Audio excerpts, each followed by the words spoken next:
So we now come to our first keynote speaker, Professor Daron Acemoglu, who will discuss the topic, Can we have a better future for work, wages and democracy? Mr. Acemoglu is a professor at the Massachusetts Institute of Technology, and he has authored various books on related topics and received a number of awards for his work. Viewers can read more details about our speakers on the ESRB website under the conference speakers. And now, Professor Acemoglu, the floor is yours. Thank you very much. Hello, it's my pleasure to be with you. Sorry, I think there were some technical problems in connecting. So it's a true pleasure to talk to the European Systemic Risk Board about a set of issues that I think many of you have thought about a little bit, but I believe they need to be more of the focus of questions about systemic risk, and that's about the effects of new digital technologies, especially artificial intelligence, on broader society. There is an incredible amount of excitement about AI, and there is no doubt that there have been huge advances, both in applied and theoretical research in AI, and the fruits of these are visible from the fact that AI is now permeating many different parts of the economy, the financial system, communication, entertainment, health, and other areas. There's a huge amount of optimism as well. For example, The Economist magazine wrote recently that fears of job losses from AI are completely exaggerated, and we might get fewer checkout attendants at supermarkets, but more massage therapists, so nothing to worry about. And productivity growth is going to make all of us the beneficiaries of these new technologies. McKinsey Davos statement for 2022 was in the same vein, arguing that we're going to create a transformed manufacturing sector, help build fulfilling, rewarding, and sustainable careers thanks to AI. And there are, of course, a huge amount of potential from AI technologies in risk regulation, financial transactions, health, and many other areas. But when you look at the way that many industrialized economies are working today, there are also clear reasons for concern. Even well before the pandemic and before the rapid spread of AI, not all was well. In many advanced nations, for example, here I'm showing the data for the US, the labor share has plummeted. So much more of the income in the economy is now going to capital than labor. Again, focusing in the US, this is not just a story of capital versus labor. There has been a systemic increase in inequality within labor groups, and in a way that looks very jarring.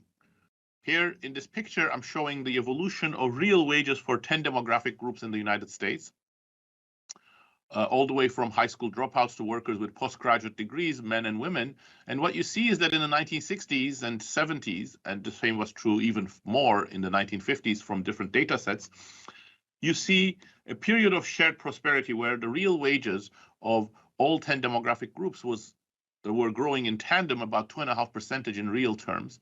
And then from around 1980 onwards, you see a complete reversal, a much larger increase in inequality, but even more remarkably, a decline in the real wages of low education groups. For example, high school graduate, high school dropout men, same thing for women.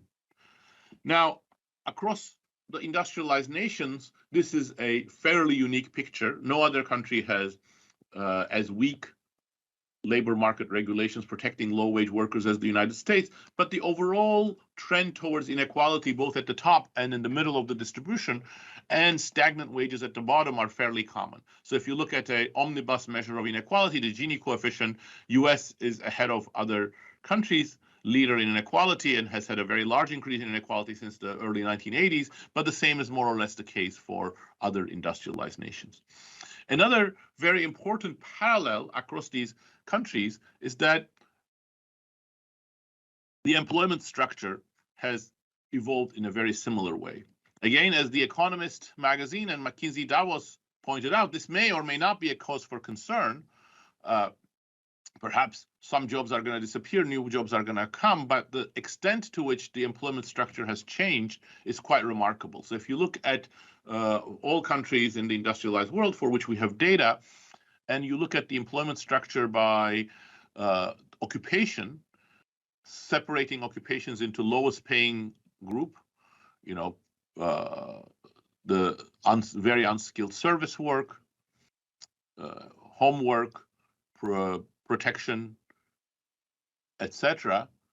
Highest skill work, professional jobs, managerial jobs, technicians, engineers in green, and the middle paying ones, clerical work, production work on factory floors in red. So I was showing a chart about how the employment structure has changed across all OECD countries around the world. And what you see, if you were able to see the slides, would have been that these middle paying occupations, the middle class, has contracted in all nations, not just the United States. These are all sort of pre-AI developments.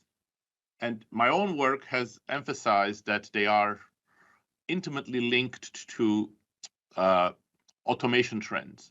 And in particular, for example, both digital automation in offices and robot-based automation in factories. And another slide I was going to share shows, for example, across the United States, what happens to employment and manufacturing employment in local labor markets, commuting zones, where you have more intensive adoption of robots, and you see a decline in both employment and wages. It's emblematic of the heartland of heavy industry in the United States, like the Midwest, but it's throughout the economy. So what this chart shows is the contribution of pre-AI automation to inequality by looking at the real wage changes for detailed demographic groups distinguished by education, gender, age, and ethnicity. And on the horizontal axis, looking at whether the tasks that they used to perform in 1980 have been automated. So for example, a number of 25 or 30% shows that for that demographic group, many of the tasks in which they used to specialize have been automated. On the left-hand side, you see that before the wave of automation, there wasn't much of a relationship between what was happening before the 1980s and this post-1980 automation. But on the right, you see a very sharp negative relationship indicating that much of that inequality that I depicted in the first few slides, I don't know whether you saw those, you probably didn't see them, but in the US is related to automation. So this is, again, mostly before AI. It's taking place with more basic digital technologies in offices, but it is a worrying pattern, especially for any type of shared prosperity, and it brings all of the risks that high levels of unemployment do. So high levels of inequality and high levels of opportunity do.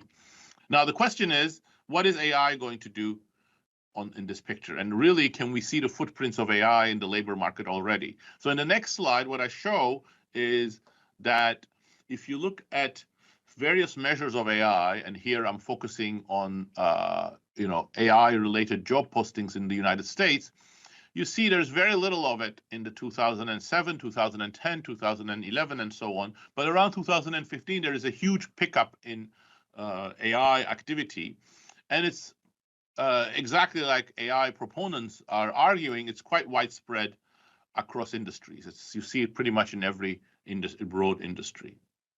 Now, the question is, what is AI going to do?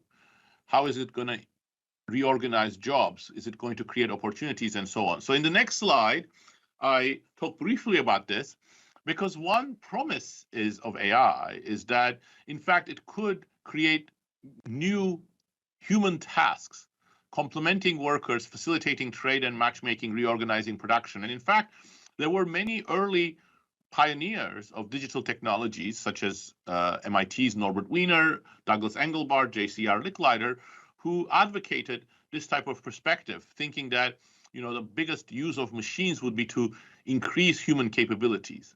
And there were significant advances in this direction, including the mouse and hypertext, which Engelbart introduced in this effort, and many others. But if you look at the recent past, much of AI activity within the economy has focused on automation and data collection. On the automation side, one way of seeing that is in the next slide, and you could look at which are the companies that are adopting, or which are the workplaces, establishments that are adopting AI technologies.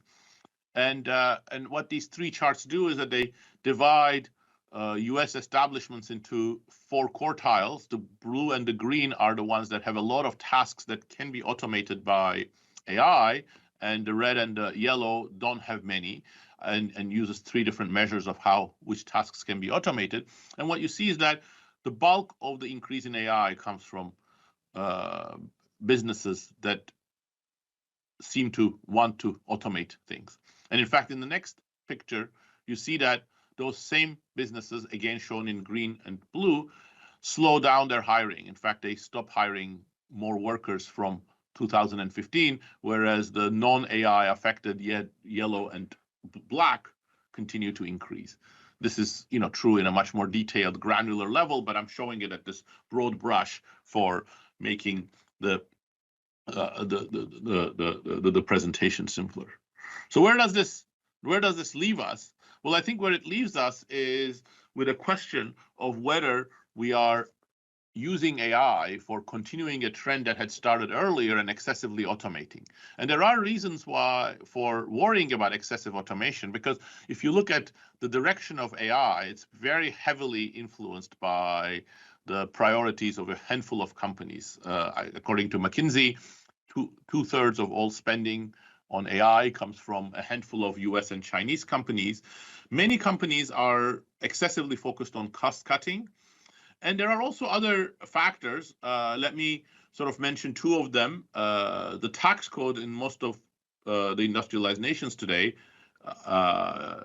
powerfully supports capital, but not labor. So here I'm showing the data for the US. If you look at the marginal tax rate that a worker and a firm would pay, it's about 25%, and it's remained at 25% for over 40 years.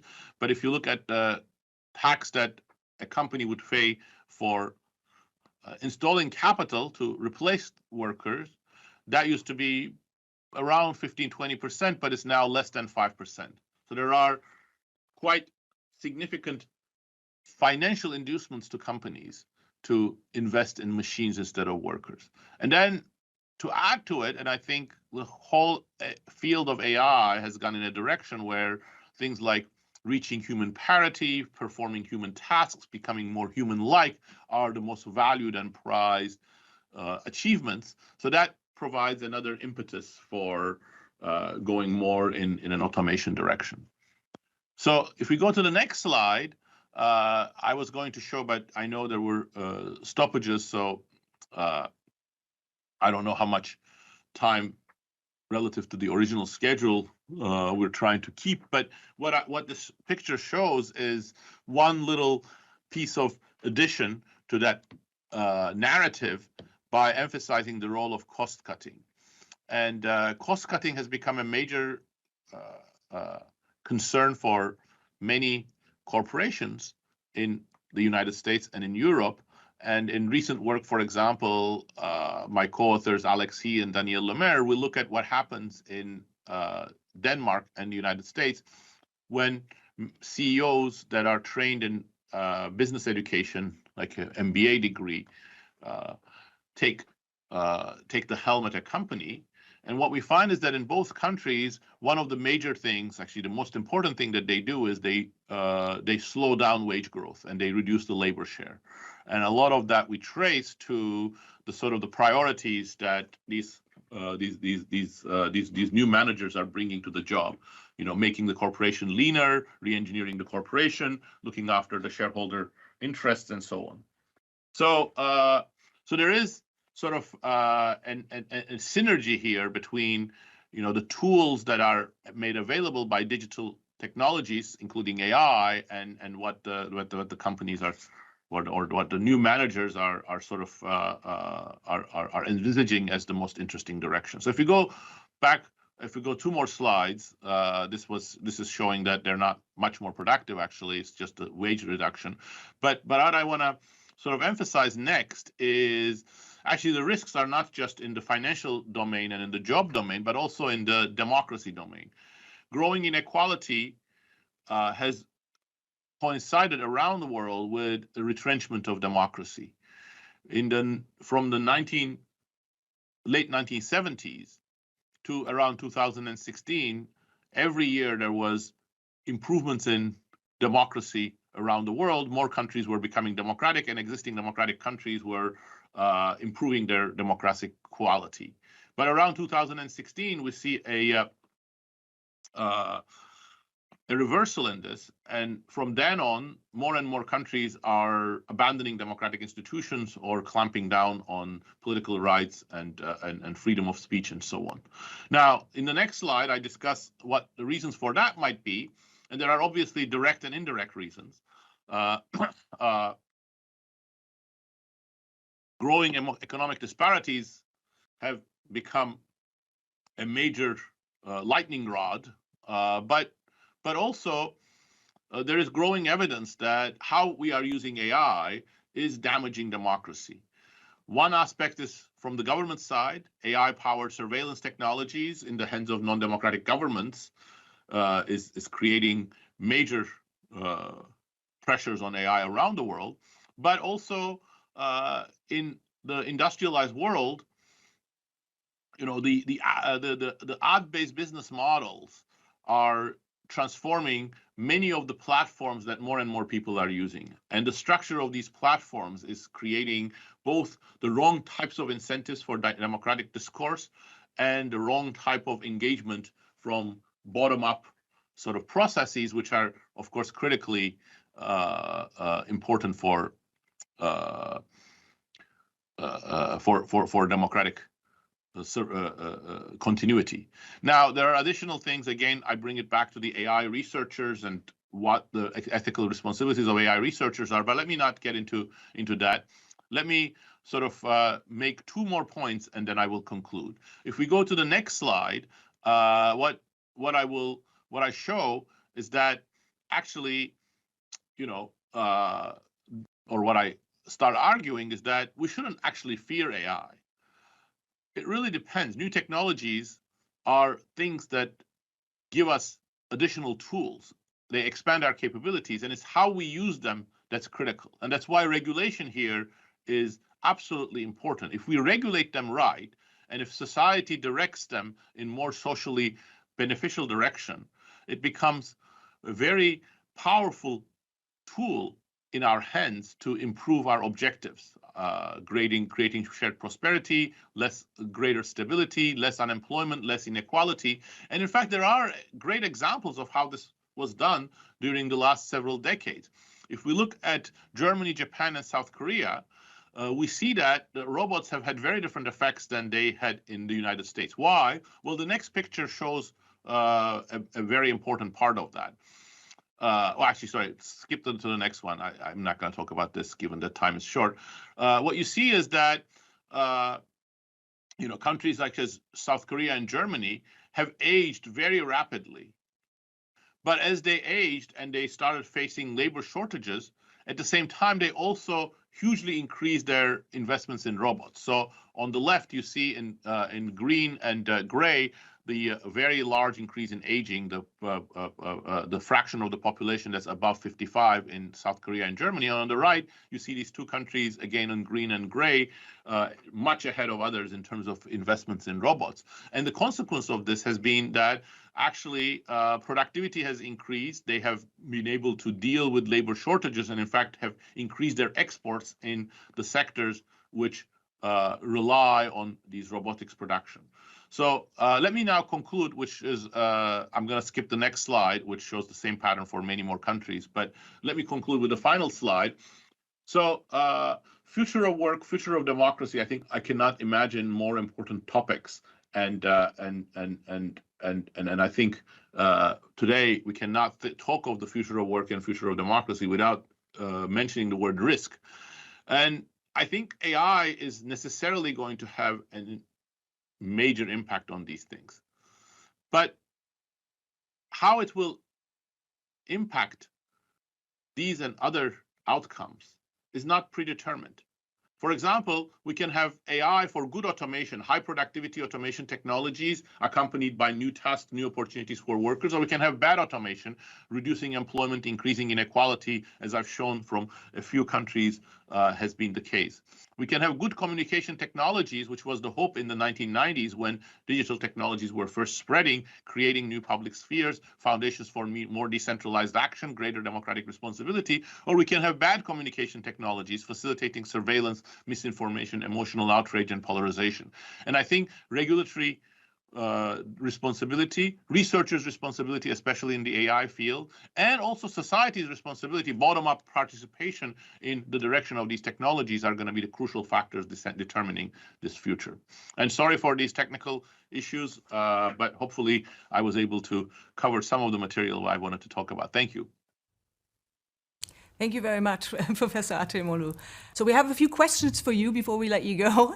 Of course. And the first question is, you pointed out very well, obviously, the benefits and the challenges of AI.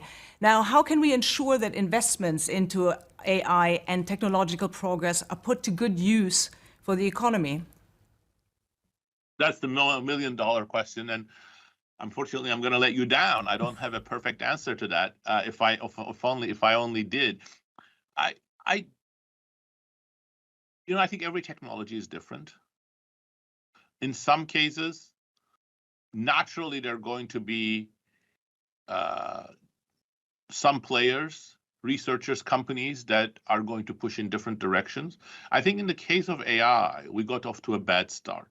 And the bad start is because AI is already under the control of the largest corporations that humanity has ever witnessed, and these corporations have very specific business models. So we're not getting the sort of diversity that would be the foundation for many different interesting uses. So what that means is that we need two sorts of countervailing forces to create a playing field in which different types of applications of AI can be experimented with, and those that have social benefits can be pursued more. And those are going to be regulatory forces. We need to regulate how, for example, online platforms work, and also we need societal pressure. So the democratic process, even if it's impaired right now, as I've mentioned, needs to work in order to provide input from society how we want these AI technologies to be used. Do we want them to be used for ceaseless data collection, for more discrimination, for less choice for individuals, or for other things? I think that there is, regulators are going to have an important say in this, but it's not just regulators' business. I think it's a more bottom-up process that we need. Thank you very much for your answer. Another question we have here is on income inequality, and you spoke quite a bit about that already. What are the implications of higher income inequality and financial stability? I think that's another great question. I mean, obviously, in industrialized countries, we are going to have some amount of inequality, and we need some amount of inequality. If we were trying to get everybody to have the same income, that wouldn't, be good for entrepreneurship. It wouldn't be good for investment. It would not generate incentives for people to get into different sort of fields in order to sort of be more ambitious. But, we have way past those levels of inequality. For example, again, the U.S. is an extreme case, but U.S. was already a fairly unequal economy in 1980. And almost every year, inequality has increased since 1980. And today there is, a huge gulf between people, in the top 1%, for example, and those at the bottom. So those sorts of levels of inequality, I think, create economic, social, and risk problems. Economically, I think they imply that economic opportunities are not going to be open to everybody. Those who have much more money are going to be able to monopolize the best education, the best jobs, the best social networks. Socially, it's going to create a lot of discontent. I don't think you can understand what's going on with, for example, the populist challenge, especially from the right in many industrialized nations, without taking this huge increase in inequality into account. And that's probably as big a risk as any financial crisis. But also financially, I think inequality creates more risk-taking, more irresponsible behavior, because people are trying to sort of make up for what they cannot do through economic opportunities. So I don't think it is a coincidence that people are after get rich quick schemes such as crypto at a time where economic opportunities have dwindled. So I think we need a more holistic approach, and financial risk and general risk assessment has to be a central part of that. Thank you very much. And one last question on that. I mean, one step further, AI, how AI can impact financial stability. So how will the markets change when more financial decisions are made by AI rather than humans? Well, I think that's another fantastic issue. I mean, I think, for instance, AI has the capacity to help regulation greatly. One of the issues of regulation is that regulators don't know many of the aspects of risks that are brewing and hidden in balance sheets. They cannot, in real time, keep up with new products, new risk-taking opportunities. The shadow banking, for example, that remained for a long time unregulated, was partly as a result of that. So AI tools can be hugely useful in the hands of regulators when they are used correctly. But at the same time, we also know that as more machine-based investment takes over, that's going to introduce new risks as well. In an ideal world, you can say, well, machines are going to invest better than humans, and they're going to avoid some of the human-created risks. I don't think there's any evidence of that as yet, and I don't think that's going to be the case for in the near future. So we needed to have a new sort of regulatory framework. How do you regulate the machines that do the investment as well? All right, thank you very much. We will let you go at this point, but thank you very much for your time. And again, apologies for the bit of a hiccups. We're eating a little bit into the coffee break, but I think it was really well worth it. So thank you very much, Professor Acemoglu.